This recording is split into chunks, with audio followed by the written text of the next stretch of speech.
Welcome to the Slop Temple. We pray this video helps. You begin by verifying the AirPods Pro model and battery. Low power interrupts resets. Once done, turn off Bluetooth on the previous owner's devices so the pods stop auto-connecting. You'll use a new device to force a factory forget. Put both AirPods in the case, close the lid for 30 seconds, then open it and hold the setup button for about 15 seconds until the LED flashes amber then white. This clears local pairings and prepares removal from the previous Apple ID.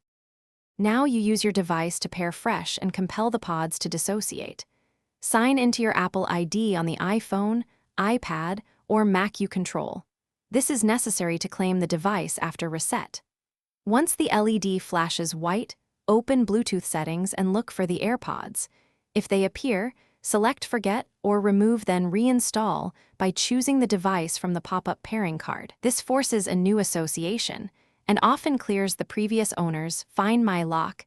Finish by confirming the AirPods connect and show under your devices in Bluetooth and Find My. If activation lock persists, you need the previous owner to remove the AirPods from their iCloud devices. Ask them to do so remotely. If they cannot, try another device and repeat the reset sequence. Sometimes firmware glitches clear after multiple resets. If none of this works, contact Apple support with proof of purchase. Apple can remove activation lock in legitimate cases, which is why keeping receipts matters. Thanks for watching. Consider subscribing if we helped you.